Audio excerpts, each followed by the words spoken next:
ഇപ്പോൾ അഡിക്ഷൻ്റെ കാര്യം പറയുമ്പോഴേ ഡ്രഗ് അഡിക്ഷൻ പോലെ തന്നെ ഇപ്പോൾ വിക്സ് അഡിക്ഷൻ ഉണ്ട് ആൾക്കാർക്കിടയിൽ. അതായത് നമ്മൾ എന്തിനും എല്ലാത്തിനും വിക്സ് എടുത്ത് തേക്കുക.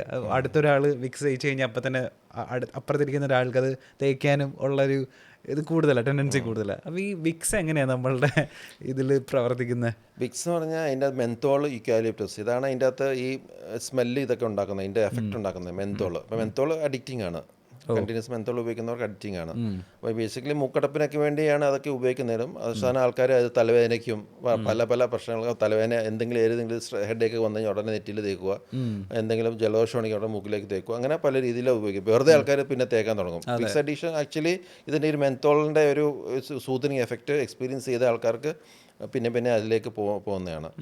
ശരിക്കും പറഞ്ഞാൽ അത് നമ്മൾ ഒരുപാട് ഒത്തിരി എൻകറേജ് ചെയ്യേണ്ട ഒരു സംഭവമല്ല. കാരണം വെച്ച് കഴിഞ്ഞാൽ ഇക്വാലിറ്റസ് ഒക്കെ ചിലപ്പം നമ്മുടെ ബ്രെയിനിലേക്ക് ഇറിറ്റേറ്റ് ചെയ്ത് കഴിഞ്ഞാൽ സീഷേഴ്സ് വരെ ഉണ്ടാക്കാം, അപസ്മാരം വരെ ഉണ്ടാകാം. അതിന് പല കേസ് റിപ്പോർട്ട് ചെയ്തിട്ടുണ്ട്. പല ആൾക്കാർക്കും ഈ വെറുതെ സീഷർ അടിക്കുന്നു, കാരണം കണ്ടുപിടിച്ചപ്പോഴാണ് അറിയുന്നത് അവരിങ്ങനെ ഈ ഒരുപാട് ഈ ഇക്വാലിപ്റ്റസ് പോലത്തെ, അത് ഒന്ന് വിക്സ് ആണ്, അങ്ങനെ പല ഇക്വാലിപ്റ്റസ് ഉള്ള പല പ്രൊഡക്ട്സ് ഉപയോഗിക്കുന്നുള്ള അറിഞ്ഞു അവർക്കറിയത്തില്ല.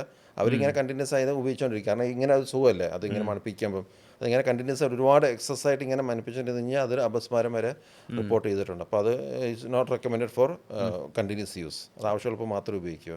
ഓക്കെ.